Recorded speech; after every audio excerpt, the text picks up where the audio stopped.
அமரர் கல்கி அவர்களின் சிவகாமியின் சபதம் 2ஆம் பாகம் காஞ்சியின் முற்றுகை. எல்லோருக்கும் வணக்கம். 2ஆம் பாகத்தின் 33வது அத்தியாயம் வரவேற்பு. கடந்த பதிவில் நரசிம்மவர்மரும் சிவகாமியும் தங்களோட குழந்தை பிராயத்து நினைவுகளை பகிர்ந்துக்கிட்டதையும், சிவகாமி எந்த மாதிரி மனநிலையில் காஞ்சி மாநகரை விட்டு கிளம்புனா அப்படிங்கிறத சொன்னதையும், இறுதியாக தூரத்தில் வாத்திய கோஷங்கள் ஜனங்களின் ஆறாவர ஒளிகளை கேட்டு இருவரும் திடுக்கிட்டு எழுந்தது வரை பார்த்தோம். இப்போ வரவேற்பை வாசிக்கலாம் வாங்க. வாத்திய கோஷத்தையும் ஆறாவாரத்தையும் கேட்டு ஆயனரும் அத்தையும் அங்கே வந்து சேர்ந்தார்கள். ஜனக்கூட்டம் நெருங்கி வந்து கொண்டிருந்தது. கொஞ்ச தூரத்தில் கூட்டத்திலிருந்து ஒரு தனி உருவம் வெளிப்பட்டு முன்னதாக விரைந்து வந்தது. அந்த உருவத்தை பற்றி எவ்வித சந்தேகமும் ஏற்பட நியாயமில்லை. குண்டோதரனுடைய உருவம்தான் அது. குமார சக்கரவர்த்திக்கு பலமான கோபம் உண்டாயிற்று. ஆஹா, இந்த மூடன் என்ன காரியம் செய்தான்? குமார சக்கரவர்த்தி வெள்ளத்தில் அகப்பட்டு கொண்டான், இங்கே வந்து ஒதுங்கி இருக்கிறார் என்று ஊரிலே சொல்லி இருக்கிறான். இவ்விடம் தங்கும் சொற்ப நேரத்தை சிவகாமியிடம் பேசிக்கொண்டு கழிக்கலாம் என்று நினைத்தால் அதற்கு இடமில்லாமல் செய்துவிட்டானே.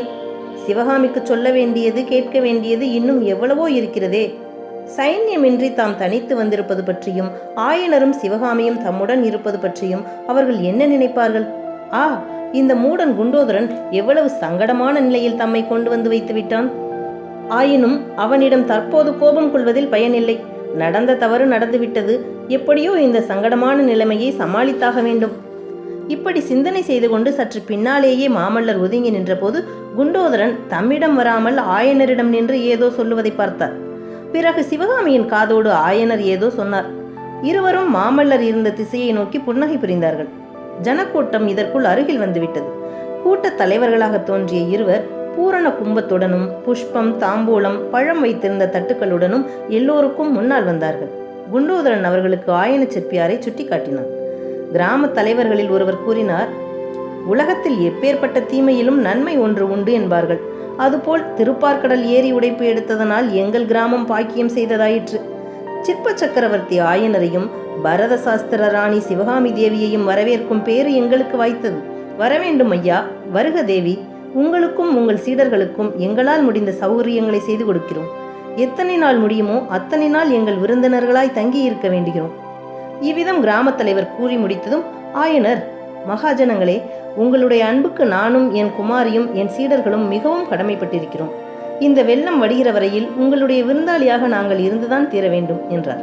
பிறகு கிராமவாசிகளும் ஆயனர் முதலியோரும் கிராமம் இருந்த திசையை நோக்கி நடக்கத் தொடங்கினார்கள். எல்லோருக்கும் பின்னால் தங்கி இருந்த மாமல்லரோ ஆச்சரிய கடலில் மூழ்கி இருந்தார். அவர் எதிர்பார்த்ததற்கு முற்றும் மாறாக காரியங்கள் நடந்தன. சிவகாமி அவ்வப்போது கடைக்கண்ணால் பார்த்து புன்னகை செய்ததை தவிர மற்றபடி அவர் ஒருவர் அங்கு இருப்பதையே கவனிப்பாரை காணோம். அவருடைய வியப்பிலே மகிழ்ச்சியும் கலந்திருந்தது என்பதை சொல்ல வேண்டியதில்லை அல்லவா? குண்டோதரனை மூடன் என்று கருதியது எவ்வளவு தவறு! அவனுடைய புத்தி கூர்மையே கூர்மை என்று அவர் எண்ணமிட்டுக் கொண்டிருக்கும் போதே, பிரபு, ஏன் நிற்கிறீர்கள்? போகலாம் வாருங்கள் என்று குண்டோதரன் அவர் பின்னால் இருந்து காதோடு சொன்னான். என்னை அவர்கள் அழைக்கவில்லையே, அழையாத இடத்துக்கு நான் எப்படி போவது என்றார் மாமல்லர். ஏன் அழைக்கவில்லை? ஆயனரிடம் உங்களுடைய சீடர்களுக்கும் வேண்டிய சௌகரியம் செய்து கொடுக்கிறோம் என்று சொன்னார்களே, காதில் விழவில்லையா? நீங்களும் நானும் ஆயனரின் சீட பிள்ளைகள் என்றான் குண்டோதரன். சத்ருக்கனரின் ஆட்கள் எல்லாம் உன்னை போலவே புத்திசாலிகளாய் இருப்பார்களா குண்டோதரா? அப்படியானால் 1000 புலிகேசி படையெடுத்து வந்தாலும் நாம் அத்தனை பேரையும் யுத்தத்தில் ஜெயித்து விடலாம் என்றார் மாமல்லர். ஆயனரின் சீடர்கள் இருவரும் ஜனக்கூட்டத்துக்கு சற்று பின்னால் தங்கி சென்றார்கள். மாமல்லர் அப்படி ரொம்பவும் பின்தங்கிவிடவில்லை என்பதையும், சிவகாமியின் கடைக்கண் பார்வையை தெரிந்து கொள்ளக்கூடிய தூரத்திலேயே போனார் என்பதையும் உண்மையை முன்னிட்டு நாம் குறிப்பிட வேண்டியதாய் இருக்கிறது. கிராமத்துக்கு கிட்டத்தட்ட போன போது ஜனக்கூட்டம் மேலும் அதிகமாயிற்று. ஊரே திரண்டு வந்து விட்டது போல் தோன்றியது. ஊருக்குள்ளே ஒவ்வொரு வீட்டு வாசலிலும் விதவிதமான வர்ண கோலங்கள் போட்டு அலங்கரித்திருந்தார்கள். ஊர்வலத்தை ஆங்காங்கு நிறுத்தி கிராமத்து பெண்மணிகள் சிவகாமிக்கு ஆரத்தி எடுத்தார்கள். கடைசியில் கிராமத்தின் கீழ்ப்புறத்தில் இருந்த சிவாலயத்துக்கு அனைவரும் போய் சேர்ந்தார்கள். ஆலயம் சின்னதுதான், ஆனால் அழகாயும் சுத்தமாயும் இருந்தது. செங்கல் சுண்ணாம்பினால் கட்டப்பட்ட வெளி மதிலை தாண்டி உள்ளே போனதும் விசாலமான பிரகாரம் ஒரு புல் பூண்டு இல்லாமல் வெகு சுத்தமாய் இருந்தது. பலபீடம், துவஜஸ்தம்பம், நந்தி மேடை ஆகியவற்றை தாண்டி சென்றதும் அடியார்கள் நின்று தரிசனம் செய்வதற்குரிய அர்த்த மண்டபம் இருந்தது.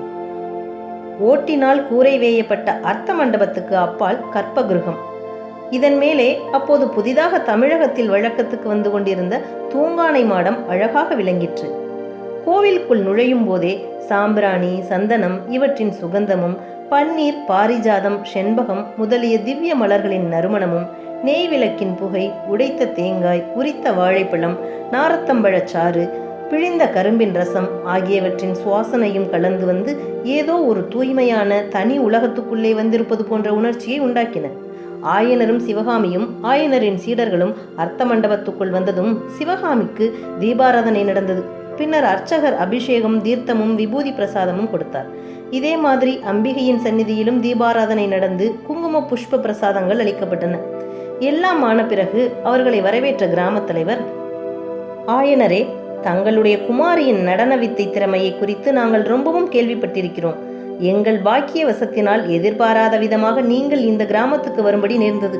உங்களுக்கு இன்றைக்கு தொந்தரவு கொடுக்க மனமில்லை. நாளைய தினம் தங்கள் குமாரி இந்த சந்நிதியில் நடனமாடி எங்களை மகிழ்விக்க வேண்டும் என்று வினயமாக கேட்டுக்கொண்டார். இதற்கு மறுமொழி என்ன சொல்வதென்று தெரியாதவராய் ஆயனர் சிவகாமியை நோக்கினார். அவளுடைய முகத்தை பார்த்ததும் ஆயனருக்கு மனக்கலக்கம் அதிகமாயிற்று. அவர்கள் நின்று கொண்டிருந்த அர்த்த மண்டபத்தில் மாமல்லர் எங்கே நிற்கிறார் என்பதை சிவகாமி ஏற்கனவே தெரிந்து கொண்டிருந்தார்.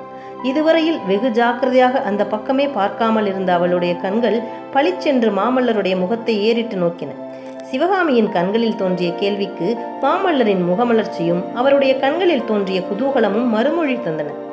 சிவகாமி மறுகணம் ஆயனரை நோக்கி, ஆகட்டும் அப்பா என்று மெல்லிய குரலில் கூறினார். ஆயனரே, தங்கள் அருமை குமாரியின் மறுமொழி எங்கள் காதிலும் விழுந்தது. மிகவும் சந்தோஷம் என்றார் கிராமாதிகாரி. இதற்குள்ளே மறுநாள் சிவகாமி நடனமாட சம்மதித்து விட்டாள் என்ற செய்தி பரவி அர்த்த மண்டபத்திலும் வெளிப்பிரகாரத்திலும் நின்று கொண்டிருந்த ஜனங்களுக்குள் கலகலப்பு ஏற்பட்டு அது ஆறாவாரமாக மாறியது. இந்த கலகலப்புக்கும் ஆறாவாரத்துக்கும் இடையே ஆயனர் கிராம தலைவரை பார்த்து, ஐயா, சிவகாமியின் நடன பயிற்சி நின்று 7-8 மாதமாகிறது. ஆனாலும் பாதகமில்லை. நீங்கள் காட்டும் அன்பானது சிவகாமியின் மனதை ரொம்பவும் கவர்ந்திருக்கிறது. ஆகையினால் நாளைக்கு உங்களுடைய விருப்பத்தை நிறைவேற்றி வைக்க சம்மதித்திருக்கிறார். ஆனால் சிவகாமியின் நடனக்கலையை பற்றி நீங்கள் இவ்வளவு தூரம் தெரிந்து கொண்டிருப்பது எனக்கு வியப்பாயிருக்கிறது. உங்களுக்கு எவ்விதம் தெரிந்ததோ? ஒருவேளை என் சிஷ்யன் குண்டோதரனுடைய வேலையோ இது என்று கூறி குண்டோதரனை நோக்கினார். அப்போது கிராம தலைவர், இல்லை ஐயா, இல்லை. தங்கள் குமாரியை பற்றி ஏற்கனவே எங்களுக்கு நாவுக்கரசர் பெருமான் தெரிவித்திருக்கிறார் என்றார்.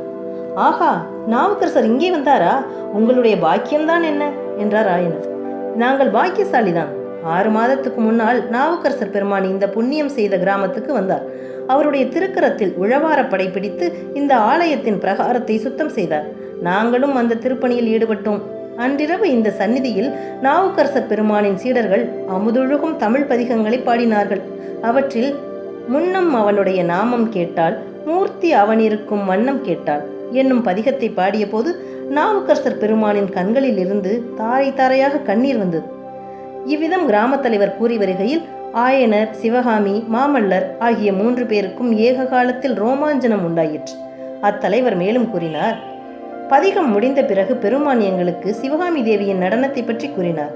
தாங்கள் தங்கள் குமாரியுடன் காஞ்சியில் அப்பெருமானுடைய மடத்துக்கு வந்திருந்ததையும் அப்போது சிவகாமி இந்த பதிகத்துக்கு அபிநயம் பிடித்து மூர்ச்சித்ததையும் பற்றி தெரிவித்தார். நேரில் இவ்வளவு விரைவில் உங்களை வரவேற்கும் பாக்கியம் எங்களுக்கு கிடைக்கும் என்று அப்போது நாங்கள் கனவிலும் கருதவில்லை.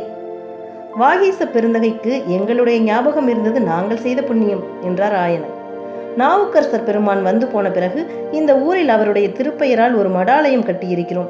அந்த மடாலயத்தில் முதலாக தாங்களும் தங்கள் புதல்வியும் தான் தங்கப் போகிறீர்கள். இதுவும் நாங்கள் செய்த புண்ணியம்தான் என்றார் கிராமத் தலைவர்.